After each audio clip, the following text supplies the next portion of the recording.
Buenos días, buenas tardes, Pedro. Buenas tardes a todos los que están viendo este video. Este va a ser un episodio especial en español de el podcast Renting an Apartment in New York City. Hoy tenemos un episodio muy especial porque vamos a hablar con Pedro Ochoa, que ahorita se va a introducir, también nos va a decir un poco más acerca de él.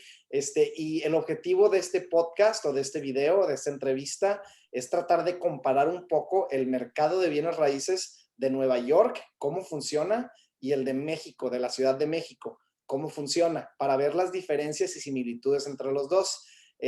Pedro, muchísimas gracias por estar aquí con nosotros el día de hoy. Hola, Rodolfo. Hola, Pedro. Platícanos un poco más acerca de ti, Pedro. Primero que nada, ¿dónde estás basado? ¿De dónde estás haciendo esta entrevista?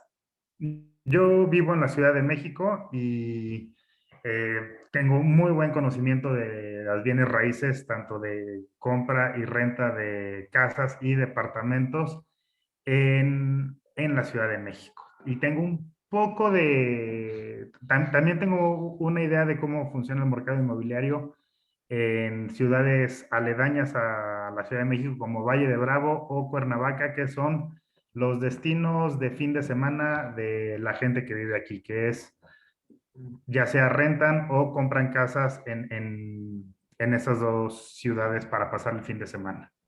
Perfecto. Oye, Pedro, y para todos los que están viendo este video, la manera en la que conocí a Pedro fue a raíz de un artículo que salió en El Norte y en Reforma acerca de la empresa que he creado yo aquí en Estados Unidos, en Nueva York, que se llama Replay Listings, que es una plataforma que creamos para promover propiedades vía videos no editados.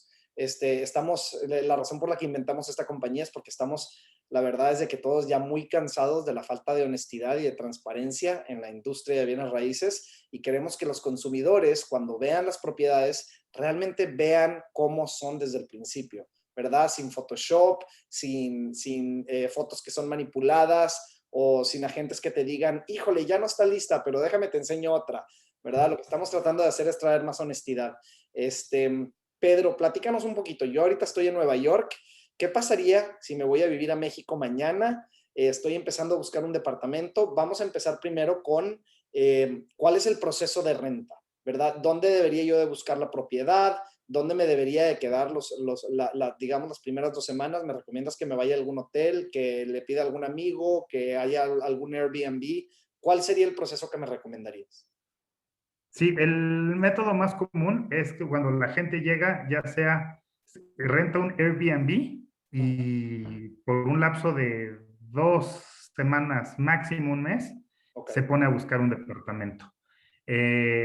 También pues está la opción de hotel o buscar amigos, pero ahora sí que depende cada quien los contactos que tenga o el presupuesto que tenga. Y una vez que empieza a buscar departamentos, hay dos opciones y me imagino que son muy similares en Estados Unidos.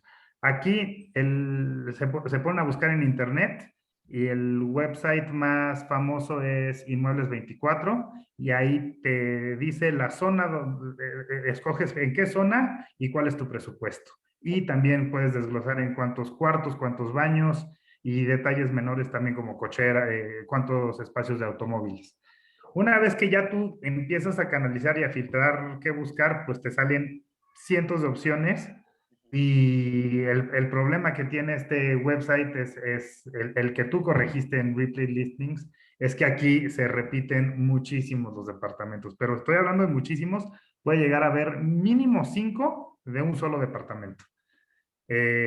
La otra forma de buscar departamento es la tradicional, es sales a caminar o en bicicleta o hasta en un coche, en un automóvil, y es muy común que el departamento que esté en renta, además de anunciarse en Inmuebles 24, también tenga un anuncio de se renta o se vende, y ahí aparece el teléfono. Inclusive, hay departamentos que en la terraza hay 2 o hasta 3 anuncios de se vende con diferentes teléfonos. ¿Qué significa eso? Que ese mismo departamento lo manejan 3 agentes diferentes. Entonces ya ahí tú eliges a quién hablarle o, o, o, pues o le hablas a los 3 para comparar quién te da mejor trato o un mejor precio.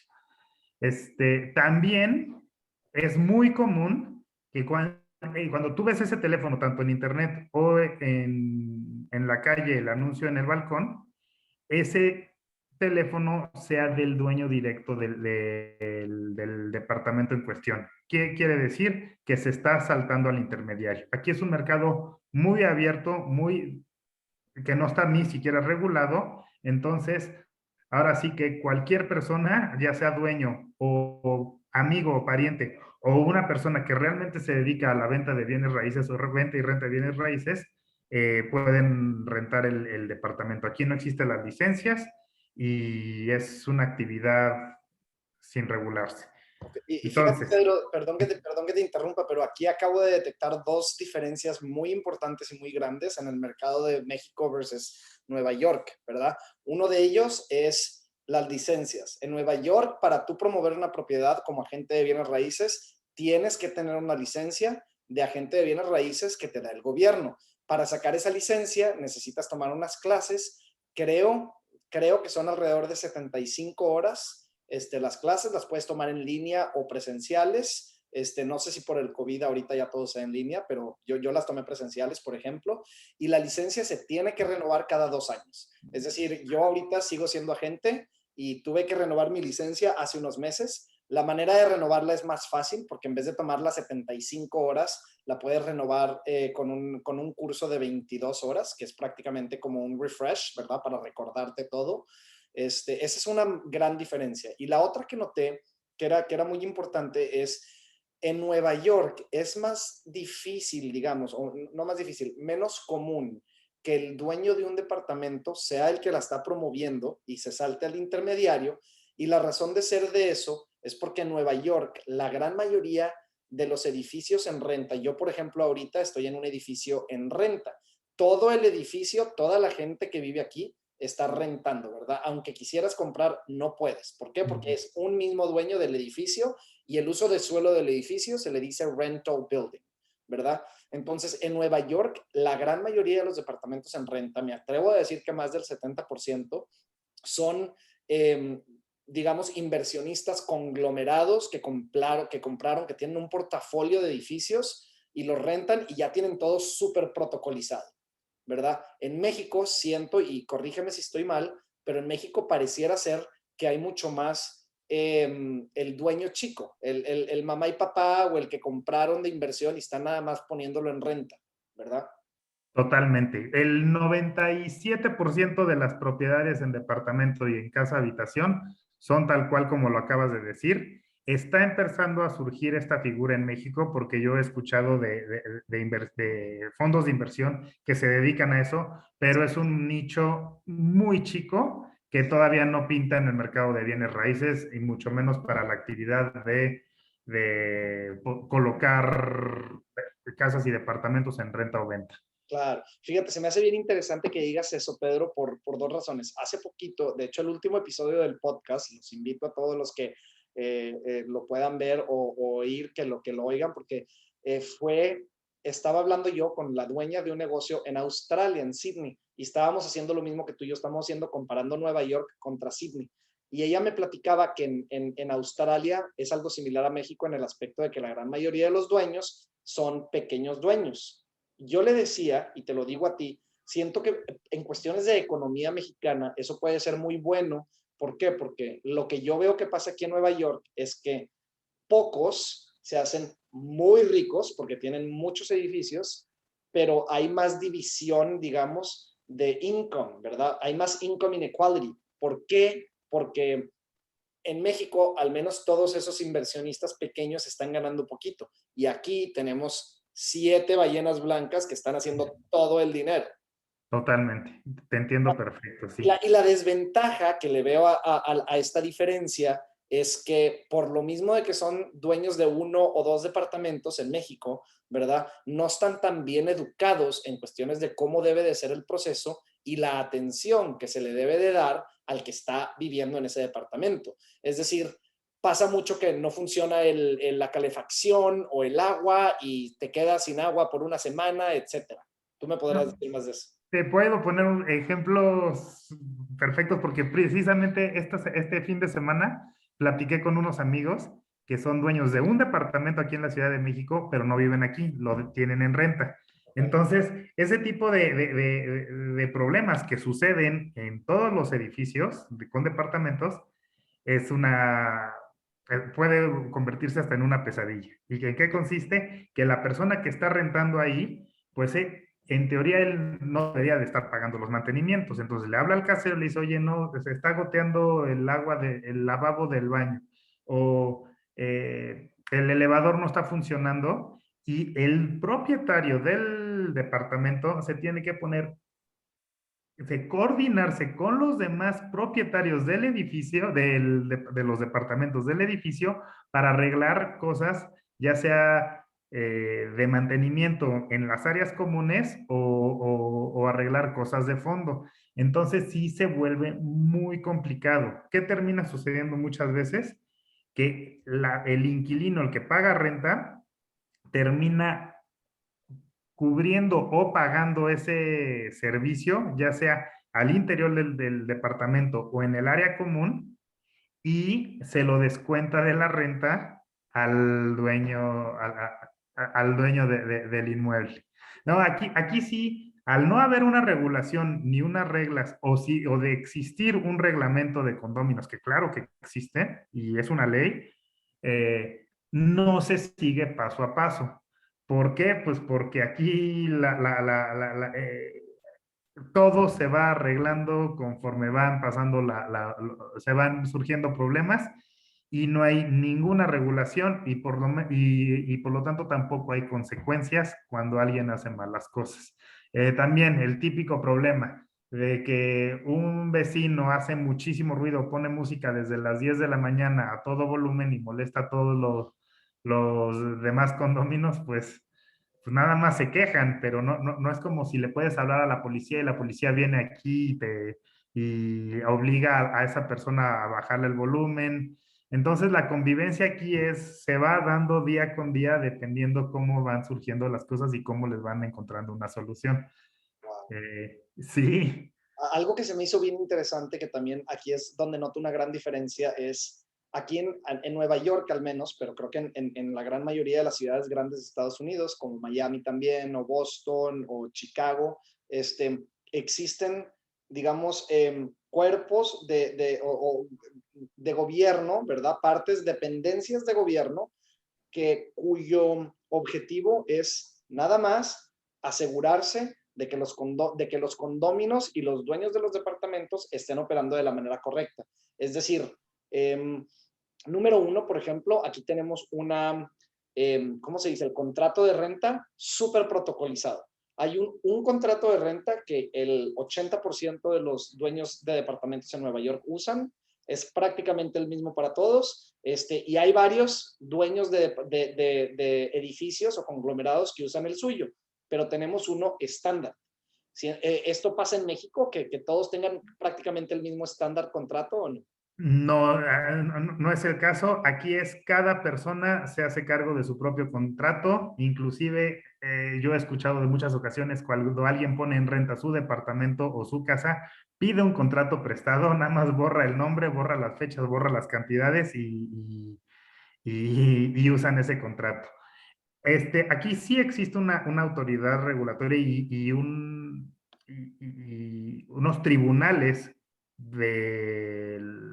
no sé cómo se llaman bien, pero tribunales que regulan esto de que haya una sana convivencia entre los condóminos, Claro. pero la realidad es que no se dan abasto. O sea, ese tribunal ha de tener capacidad para resolver el máximo, el 5, el 10%, estoy exagerando, de toda la industria de bienes raíces de esta ciudad.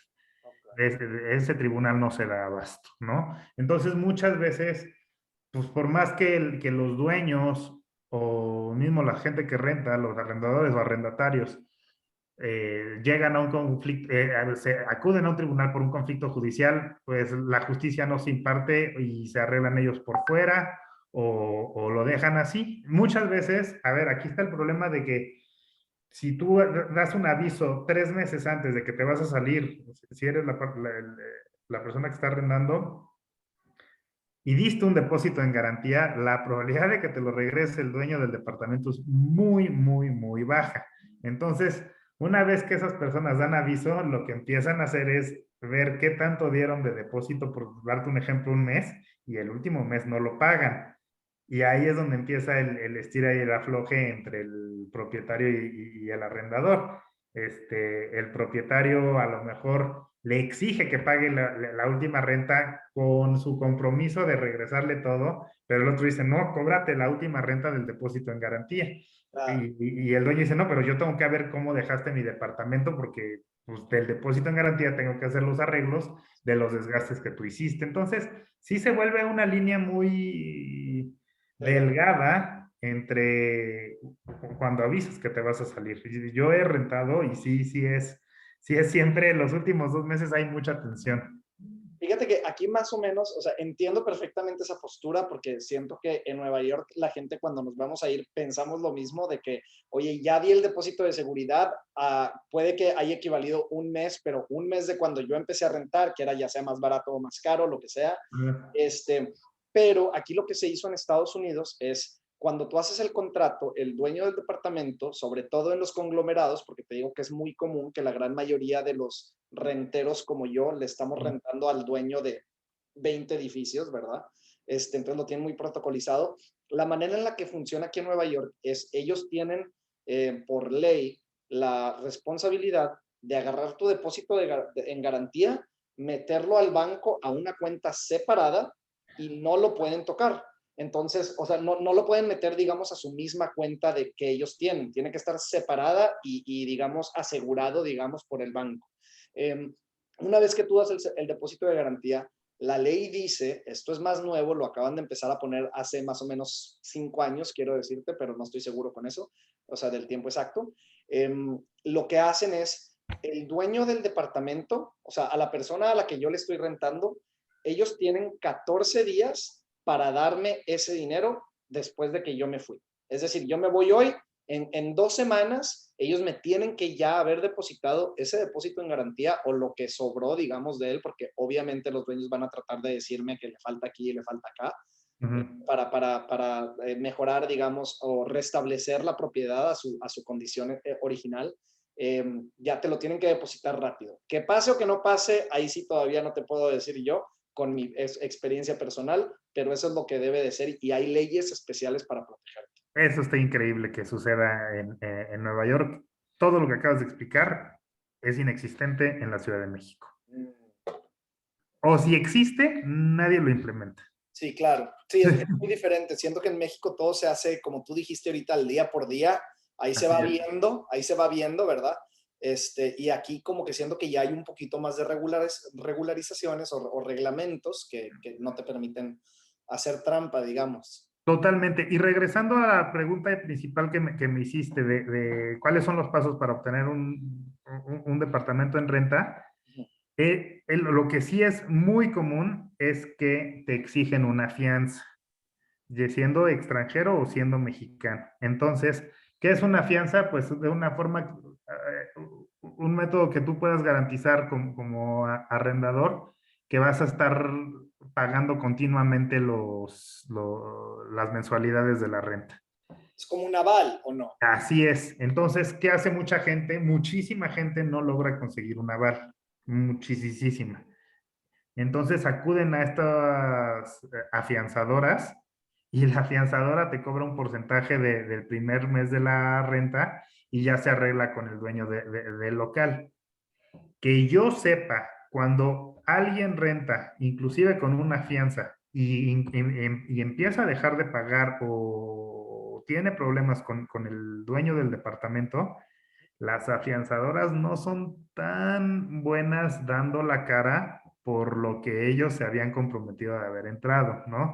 Entonces, es una figura, tiende a ser una figura simbólica la afianzadora. Eso es en mi experiencia, porque siempre todo es recurrente escuchar decir, Bueno, no, pues pero eso es lo valioso de esta entrevista, ¿verdad? Queremos oír sí, la experiencia de gente que haya vivido exacto. Entonces, conocidos me dicen, no, bueno, pues es que tuve que meter una fianza y todos los dueños de departamentos dicen, ¿y eso? vale para puro cacahuate, no sirven de nada, porque cuando yo tengo problemas con la persona que le estoy rentando, la afianzadora ni contesta el teléfono o casualmente ya ni se desaparecen, Me ¿no? da un coraje que exista, o sea, que hagan ese tipo de cosas, porque para mí eso equivale a robo, ¿verdad? O sea, si Sí. estás pagando por un servicio y no te lo están proporcionando, no te deberían de cobrar ese servicio. Pero aquí es algo similar. En inglés, al aval se le dice guarantor. Es una Ah, persona que está prácticamente garantizando que si tú no pagas, ellos van a pagar tu renta, ¿verdad? Digamos que yo tengo un sí. guarantor, es muy común que los guarantors sean familiares o amigos, ¿verdad? Ujú. Si no puedes conseguir un guarantor, que es un aval, como tú bien lo dijiste, igual aquí hay afianzadoras, aquí en Nueva York hay dos muy famosas, una se llama Insurrent, que prácticamente es una aseguradora, insurance, Ujú. aseguradora de renta. Y normalmente te cobran al año alrededor de un mes de renta. Es decir, Ok. aquí en Nueva York, por ejemplo, un departamento promedio, dato curioso para los que estén oyendo esto, si vas a vivir en Manhattan, un departamento promedio vale alrededor de 3,200 a $3,400 al mes. Eso es lo que vale aquí en Manhattan. El promedio, más o menos. Y nada más consideren que cuando digo promedio, no estoy hablando de ningún tamaño en particular, o sea, estoy describiendo studios, one bedrooms, two, three, four bedrooms, el promedio de todos esos, que viene siendo alrededor de uno o two bedrooms, Ujú. de una o de dos recámaras, es alrededor de eso, ¿verdad? Entonces, eso es lo que te cobra una afianzadora, digamos, para garantizar o para usarlo, digamos, durante un año. Entonces, cada año te van a cobrar eso. Y la razón por la que te digo eso es porque, por curiosidad, Pedro, más o menos es igual en México, que cada año le vas a pagar la afianzadora alrededor de un mes de renta. Aquí, lo que sí, te voy a tratar de responder lo más claro posible. No sé cuánto cobra una afianzadora en México. No creo que sea el equivalente a un mes de renta de un año. Se me hace muy alto, porque si no, ya me hubiera enterado. O sea, sería la queja continua de la gente que renta, pero nada más se paga una sola vez la fianza. Entonces, las personas que renuevan contrato ya rompieron la barrera de la desconfianza. Entonces, ya, por lo general, si prolongas más allá de un año, ya hay confianza ciega entre el propietario y el arrendador. Entonces, ya nada más renuevan, hacen ajuste inflacionario. Si llegan a un acuerdo, ahí siguen. Eso también pasa muchísimo. Una vez que un propietario de un departamento o de una casa logra amarrar un buen cliente, trata de retenerlo hasta Hasta que que sí. aguante la cosa, ¿no? No le puede ser tan drástico de, oye, la renta ahora, fíjate que si antes estabas pagando 25,000 pesos, ahora te lo voy a subir a 40. Eso no es, porque es muy difícil encontrar muy buenos arrendadores cumplidos, que cumplen con sus pagos. Una vez que agarras uno, lo retienes por el tiempo que sea necesario. Entonces, le andas haciendo ajustes a la renta máximo de la inflación o lo cuidas, ¿sí me explicó? Ahora pregunta, Pedro, y que tengo dos preguntas importantes que siento que a la gente le va a también interesar mucho oír. La primera es, imagínate que tú eres mi agente de bienes raíces, yo ya llegué a México, ya vimos el departamento. Durante esa experiencia de mi renta del departamento contigo como agente, ¿es común que los agentes de bienes raíces reciban dinero, digamos, directo en vez de cheques certificados o este tipo de cosas, o le paguen a la compañía directo? ¿Pasa mucho o no que le paguen a los agentes así dinero? Pum. Ok, los agentes le cobran al propietario del inmueble, ajá, ya sea de casa o departamento, y lo que sí sé es que cobran ellos el equivalente a un mes de renta a la firma del contrato. El método de cobro de ellos depende mucho. Ya se han ido regularizando la gran mayoría de los contratos de arrendamiento en este país para que entren al sistema y generen impuestos. De ser ese el caso, que ya antes eran muchísimas, las rentas se hacían en efectivo, ya ha disminuido dramáticamente esa actividad. Entonces, ¿Ahora lo que cómo son? Disculpa que te interrumpa. ¿Ahora cómo son? ¿De qué? ya son con transferencia electrónica, ya hay transparencia, o sea, ya sí está fiscalizado, muy bien fiscalizado. Entonces, cuando firman el contrato, el propietario para deducir impuestos necesita justificar sus gastos y entonces el fee del broker es un gasto, entonces ya le pide factura. Y con esa factura, el dueño el arrendatario ya está obligado a pagarle vía transferencia electrónica, o sea, ya tienen que declarar ese dinero. Sí. Bueno, Entonces, algo que me gusta mucho, perdón, termina. sí, el pago en efecto se realiza, la comisión se cobra con transferencia electrónica. Sí, algo Es que me lo más gusta común. mucho es que por esa naturalización del proceso y regularización de todos los procesos, es muy probable que haya menos actividad de, ¿cómo se le dice? O trabajos, ¿cómo se le dice? O sea, por abajo del agua, digamos, no registrados con gobierno. Este, Así es, sí. formales, ahora ya son formales, ¿verdad? Se Porque ya, están formalizando, sí. Porque todo mundo dice, no me sirve de nada la factura. Algunas personas los que rentan departamentos, es que a mí no me sirve factura. Y el dueño dice, pues se la tengo que cobrar porque yo sí estoy pagando ya impuestos. Es mi forma de comprobar ingresos. mm, Entonces, muchas veces lo que está lo que termina pasando es que las rentas aquí conllevan impuestos. fíjate, Pedro, qué interesante esto. Acabo de hacer una super observación. Sí. Es que la manera del gobierno formalizar todo este proceso fue a través de los dueños de departamentos, ¿verdad? El Sí, de dueño, los propietarios, aquí, fiscalizando a los propietarios. sí, aquí en Nueva York, fíjate, el approach fue muy diferente. La manera en la que aproximaron este obstáculo fue, en vez de decirle al propietario, tienes que hacerlo a la hora de pagar impuestos, nos dicen a los agentes, tú recibes dinero, o sea, digamos por abajo del agua o que te hagan el pago, digamos, vía un regalo o este tipo de cosas o donaciones o así, tú recibes ese tipo de dinero y te quitamos la licencia sin preguntas. O sea, sí. Wow. Entonces, sí, aquí la manera de formalizar los trabajos fue vía amenaza no al propietario, sino a la gente con la licencia, ¿verdad? Entonces, a mí, por ejemplo, me pasó, yo tuve una experiencia muy chistosa aquí en Nueva York, cuando era agente nuevo, ¿verdad? Renté un departamento aquí en Nueva York carísimo, costaba como más de $7,000 al mes, ¿verdad? Y a la hora de cobrar la comisión, que algo que vale mencionar aquí, es que la comisión aquí la pagaba, o la pagaban, ahorita ya está empezando a cambiar, pero primordialmente la pagaba y todavía la pagan mucho el que renta.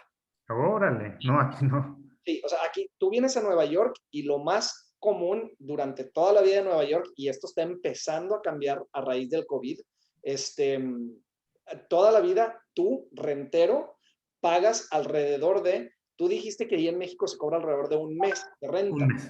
Aquí es 1.8 meses, que equivale, Oh, sí, equivale al 15% de la anualidad de renta.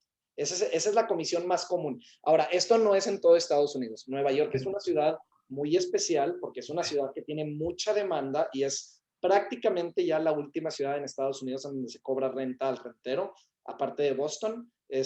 Fuera de eso, la gran mayoría de los propietarios la pagan.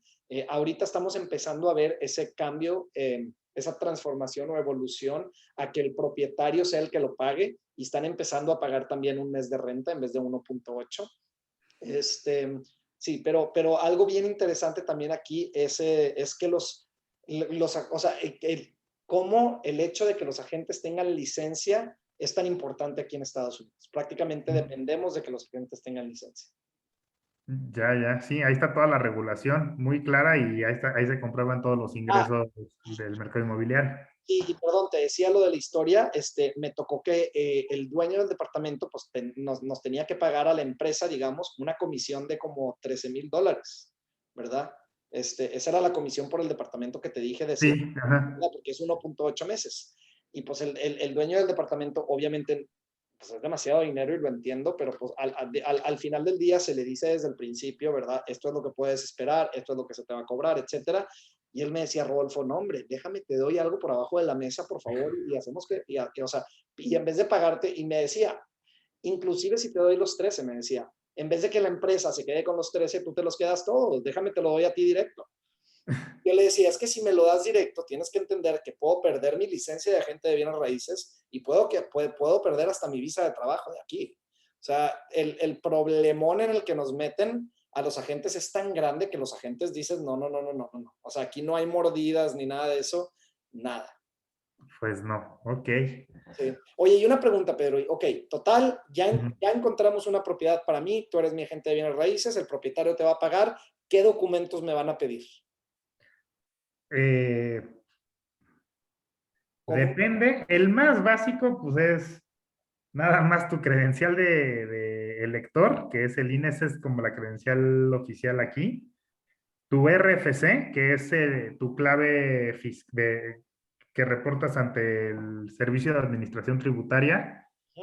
Y pues el contrato, ¿no? Y tus documentos bancarios no, no son tan exigentes los propietarios en pedir y no hay un protocolo, pero obviamente pues puedes encontrar de todo.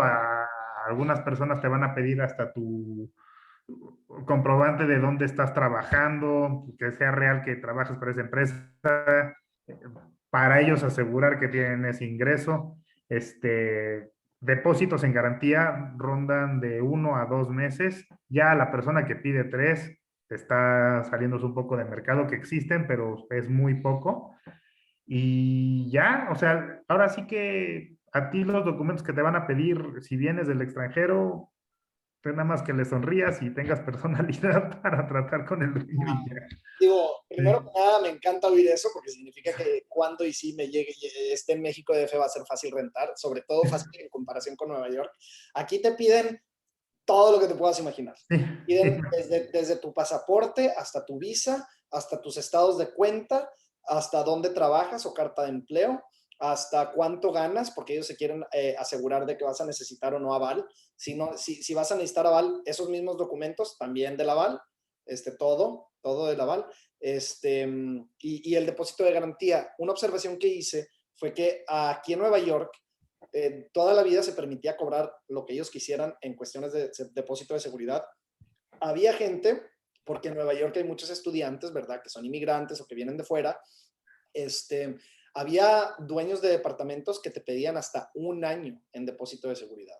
Era wow, raro, pero qué se veía abuso. un año, se veían hasta 6 meses. Te decían, si eres estudiante, digamos que vienes aquí a estudiar diseño a Parsons o algo así, como mexicano, no tienes historial, no tienes Social Security Number, número de seguridad social, te pedían hasta 6 meses muchas veces. A partir del 2019, creo que fue, o 20, o sea, es muy reciente este cambio, acaban de ser ilegal eso. Sí, A partir de estos años, los dueños de departamento no pueden recolectar más de un mes de depósito de seguridad. Un mes, eso es todo. no, sí era un abuso lo que estaba sucediendo antes, sobre todo con los estudiantes, ¿no? Sí. Ahora te voy a decir otra cosa. Sí, definitivamente estoy contigo que era abuso porque pedían un año y es ridículo, pero también nos daban la opción de pagar un año por adelantado. Y ese año, aunque yo sé que es mucho dinero desde el principio, Sí, muchas veces, de un muchas veces tipo. era al menos una opción porque yo decía, ok, yo soy estudiante. Imagínate que me llamo Mario y vengo a estudiar diseño a Parsons, que es algo muy común, que viene, mucha gente viene a Parsons o a NYU o a Columbia, ¿verdad? Ujú. Tú vienes de México, ellos te dicen, ¿tienes cuentas americanas? Pues no, apenas la voy a abrir. Ok, ¿tienes número de seguridad social? No. ¿Tienes avales en Estados Unidos? No. ¿Familia? No. ¿Tienes visa de estudiante, verdad? Entonces todos los dueños de departamentos te voltean a ver con cara de miedo. Eh, entonces te dicen, bueno, págame el año por adelantado. Eso era antes, lo acaban de hacer ilegal, por cierto. Este, pero al menos nos daban la oportunidad a los estudiantes de, si pagas el año por adelantado, ya no necesito aval.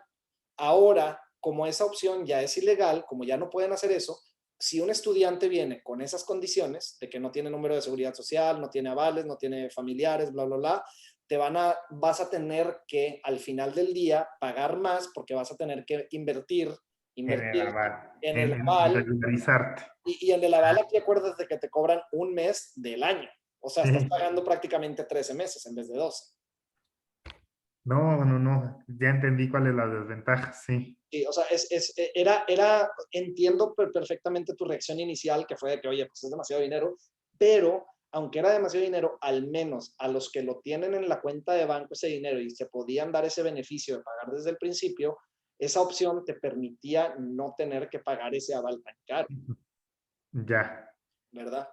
Esa es una diferencia que noté entre México y Estados Unidos, aunque te digo ahora ya las reglas de seguridad desde el 2020 creo que es, que pusieron es no más de un año de depósito de garantía, más de eso es ilegal, no se puede pagar un año por adelantado y normalmente hay un costo de la aplicación. Digamos que tú quieres aplicar este departamento, hay un costo por la aplicación. Y antes te podían cobrar ellos lo que quisieras, te podrían decir $500. ¿Por qué? Wow. Porque así es. Y te decían, porque nuestra secretaria tiene que hacer todo esto y nuestros empleados tienen que hacer todo aquello y los documentos que se generan y tal y tal. Ahora ya no pueden cobrar más de $20. El gobierno acaba de poner una regla que dice una aplicación no puede costar más de $20. Sí, es que también se prestaba a un abuso como el que acabas de decir. Sí, abusaban, era, híjole. Aquí también digo, no sé cómo sea ya, pero hablando de, hay muy poca gente, pero sí se dan los casos de gente que paga un año por adelantado. Sí, por lo general, quien quiere hacer eso es para llegar a un descuento con el propietario del inmueble, decirle, oye, si me estás cobrando esto al mes, por 12 meses es tanto, te pago por adelantado y que sea el equivalente a 10 meses. Y aquí la gran mayoría, si no es que el 100% de los propietarios aceptan ese trato, ¿eh? Porque es dinero en mano y ya garantizaste el año entero y te lo pagaron por adelantado. Sí existe eso y yo sí he escuchado que se ve. Y obviamente el incentivo del arrendador es pagar esa cantidad, si es que tiene la liquidez, buscando un descuento. Exacto, ¿no? Y tiene todo sentido y qué bueno que me dices, porque en Sí. México todavía es legal, aquí ya no. Ok. Aquí ya no es legal, pero sí, yo lo veía como un muy buen recurso, sobre todo cuando tenía yo clientes que eran, ya sabes, mexicanos, que no tienen número de seguridad. Yo cuando llegué a Estados Unidos, yo no Sí. tenía número de seguridad social, yo no tenía avales porque mi familia no está en Estados Unidos, etcétera. Entonces, yo me pude apalancar de otras cosas, como por ejemplo dar un depósito de seguridad un poco más grande. Ok. Aquí ya no se puede. Ahorita ya si vienes, ya no te puedo dar esa opción porque no me dejan más de uno. ¿Verdad? Ok. Entonces está chistoso cómo funcionan las diferencias, pero es bueno saber esos detalles Sí. que mencionas, ¿verdad? Sí, ahora sí que el mercado inmobiliario aquí está tropicalizado de forma muy peculiar, como tú lo estás acostumbrado a ejecutarlo allá. Sí, siento que es toda la industria en sí, siento que está un poquito ya más estandarizada en Nueva York, Sí, sobre totalmente. todo, sí, sobre todo por el hecho de que hay muchos dueños grandes y muy Sí, pocos dueños pequeños, y en México siento que es al revés. sí, totalmente. Y aquí yo desconozco que haya alguna iniciativa o intención de las autoridades o del gobierno de regularizar o de mejorar esta. Situación. Exactamente. Entonces, porque seguido escuchas, ya sea en Twitter o gente quejándose de que los precios del renta en México son carísimos, carísimos. Yo creo que está máximo entre 20 y 30 mil pesos un departamento chico, que comparado con Nueva York, que es barato, pero Pero sí, dicen que mucho dinero, la claro. gente se queja, pero pues la respuesta de todo el mundo dice, pues entonces busca algo que sí te alcance o búscate otra ciudad para vivir, ¿no? O sea, así es la reacción de la gente. No veo que aquí vaya a haber una regulación pronto, la verdad. Ok. Y es otra figura que es sí, y totalmente ahí a la vista de todo el mundo es Airbnb. Entonces, pues quieres salirte del sistema, pero al final te sigue saliendo mucho más caro, pues anda surfeando por Airbnb buscando a ver Claro. qué te da, ¿no? Oye, Pedro, déjame te hago dos preguntas que me gustaría, si puedes darme una respuesta rápida, porque quiero entrar después a platicar acerca de cómo está el mercado el día de hoy, ¿verdad? Sí, va, va, va. Y la pregunta es, ok, número uno es, imagínate que yo ya voy a llegar al DF ahorita, voy a llegar a vivir ahí, ya tengo el agente, uf, ¿cómo te planteo esta pregunta de la manera más simple? ¿Sabes qué? Ahorita te la vuelvo a plantear mejor. Déjame estructurar mis pensamientos primero. Platícame un poco más acerca del estado del mercado el día de hoy. ¿Hay mucha gente buscando o hay mucha gente rentando? ¿Las rentas se han ido para arriba o para abajo? Ok. Yo percibo que hay una sobreoferta de departamentos y casas disponibles tanto en renta o venta. Y aquí es muy curioso. El mismo predio o el mismo inmueble, ya sea departamento o casa, dice renta o venta, o sea, lo que caiga primero para el propietario. Creo que hay una sobreoferta, los precios no han bajado y el mercado inmobiliario aquí en México es muchísimo más lento que en Estados Unidos en renta y en venta. O sea, una vez que tienes tú como propietario un departamento o una casa disponible para rentar, si tienes suerte, la sacas en promedio en 3 meses o más. Wow. Sí, sí, digo, Aquí, por cierto, muy hay buen punto. excepciones, pero sí, perdón, dime. No, muy buen punto numérico ese. Aquí en Nueva York, una propiedad en venta debe de irse entre 60 y 90 días ahorita. El año pasado era entre más o menos 90 y 120. Y una propiedad en renta se debe de estar rentando. Una buena propiedad en renta se debe de rentar en menos de 3 días. Una propiedad en renta, digamos, que están pidiendo un poco más de lo que deberían, etcétera, se puede llegar a tardar, puede que sea un mes, no más de un mes y medio. No más de un mes y medio, nunca, casi. Ok, y el mercado de venta, yo calculo que entre un año, año y medio, ¿eh? Y eso es lo normal. O Wow. sea, por donde yo vivo, nada más ves casas con anuncios en venta y no las quitan. Y ya pasaron, ya va para 2, 3 años esos anuncios. Más de ¿Qué es 3 lo que meses. sucede? Sí. Pues la gente trae un número en la cabeza, los vendedores, los propietarios, y no tienen prisa para vender y no se quieren bajar, pero pues si hicieran un verdadero ajuste hacia la baja, pues obviamente saldría, pero dicen, no, esta zona cuesta tanto, no la voy a vender. Porque aquí sí, las zonas, las colonias donde están ubicadas los mejores departamentos y casas, no bajan de precio, nunca, por más que se tarden en salir, Ahora, ¿no? una pregunta, Pedro. Cuando dijiste, yo creo que hay una sobreoferta, ¿te refieres, o lo que queremos decir con eso, nada más para estar 100% en el mismo canal, lo que estás diciendo es que hay muchas propiedades en venta y poca gente buscando comprar? ¿Es Así es, cierto? tanto venta como renta, ¿eh? Esto yo creo que a raíz de la pandemia. Wow. Eso Antes, para mí, Pedro, ujú, o sea, es súper interesante porque en Nueva York está pasando prácticamente lo opuesto. no, Hay aquí no.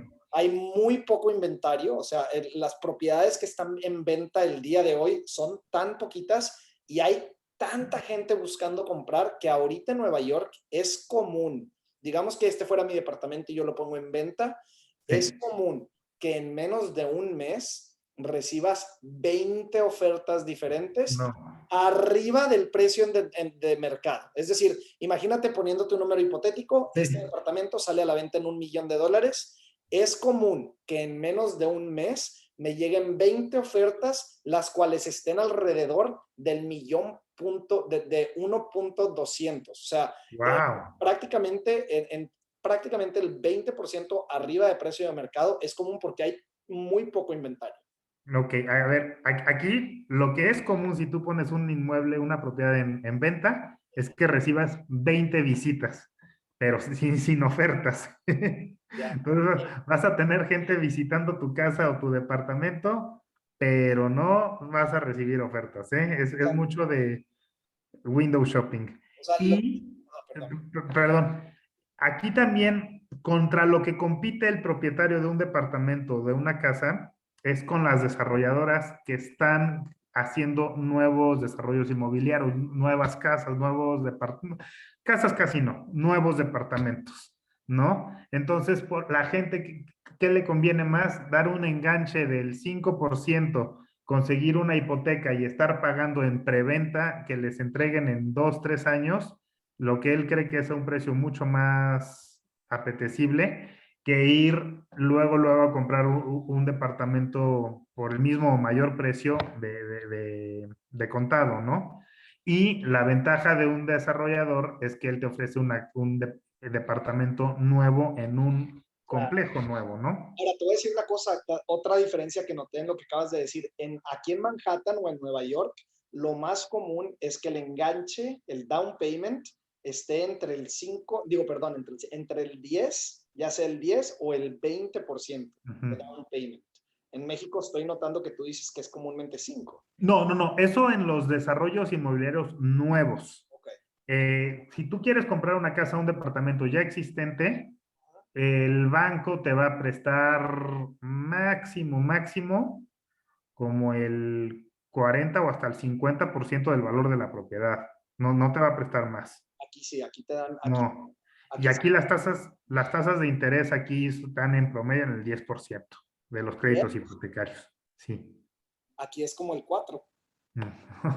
Lo sé. Aquí 10, unas que otras se ofrecen 9%, pero un banco te ofrece el 9%, tienes que pagar el seguro de tus coches ahí, tienes que pagar el seguro de vida ahí, tienes que gastar tantos miles de pesos en la tarjeta de crédito de ese banco como para que del 10 te lo bajen al 9, Qué triste, porque ¿no? pues, o sea, lo que a mí me indica desde un punto de vista económico de México es que Sí, están creando menos oportunidades para la gente que más lo necesita. así es. Ok, y ahora déjame, regreso a las preguntas que se me escaparon de mi mente, Sí, que estaba tratando de hacerlas. Dos preguntas con números. Número uno es el contrato más común que la gente firma para rentar una propiedad, ¿cuántos meses es? ¿Son 12? 12 meses. Ok, igual aquí en Nueva York. Y el Sí. otro es, y esta, si no tiene la respuesta está bien, porque me imagino que en México, número uno, no hay puntos de datos de dónde sacar esto, es más experiencia. ¿Cuál es el promedio de años que una persona que renta se queda en ese mismo departamento? Me atrevo a decir que 3 años. Perfecto, sí, aquí en Nueva York es exactamente 3. O sea, Ujú. la gente que viene a Nueva York tiende a quedarse en su mismo departamento en renta 3 años y luego moverse. Exacto, y aquí, pues, igual que Nueva York, fases de tu vida, pues vas requiriendo más espacio y ya el departamento perfecto que tienes, resulta que ya tienes 2 o 3 hijos, entonces ya buscas una casa o buscas salirte del departamento que tenías que era perfecto, que creías tú que ahí te vas a quedar muchísimos años más, pero sí, lo Claro. común es 3 años de renta. Perfecto, Pedro. Bastante interesante esta entrevista, bastante interesante esta plática. Me gusta mucho que cada vez que platico contigo, estamos prácticamente peleándonos por decir algo porque tenemos tanto de qué hablar, que me da muchísimo gusto eso. Muchísimas gracias por estar aquí, Claro que sí. tomarte el tiempo de contestar todas estas preguntas. No sé si hay algo más que quieras agregar antes de que nos vayamos, porque ya casi cumplimos 1 hora con el podcast, entonces siento que ya... No, agradecerte por la invitación, me encantó y a raíz de este podcast, pues nada más estoy aún más interesado en conocer la profundidad del mercado de bienes raíces de esta ciudad, ¿no? Claro, no, Porque es un tema apasionante. es un tema que a mí siempre me ha fascinado, sobre todo no solo bienes raíces, el poder comparar bienes raíces en distintos lugares del mundo. Sí, Te invito a que oigas el podcast pasado porque es de yo con una dueña de un negocio en Sydney, Australia, y es una entrevista muy similar a la que estamos teniendo tú y yo, nada más en inglés, pero está bien interesante conocer las diferencias entre Nueva York y México o Nueva York y sí, Australia. Este, Muchísimas gracias, Pedro, por claro tu que tiempo el sí. día de hoy. Vamos a estar en contacto. A todos los que están oyendo y viendo este video, pueden encontrar la información de Pedro Ochoa en los comentarios. Muchísimas gracias por estar aquí con nosotros y tomarse el tiempo de ver o oír esta entrevista. Y hasta la próxima, nos vemos. Esto es Renting an Apartment in New York City. Y yo soy Rodolfo Delgado, CEO de Replay Listings, aquí con Pedro Ochoa el día de hoy. Muchas gracias a todos. Gracias a ti, Rodolfo, y hasta luego. Gracias.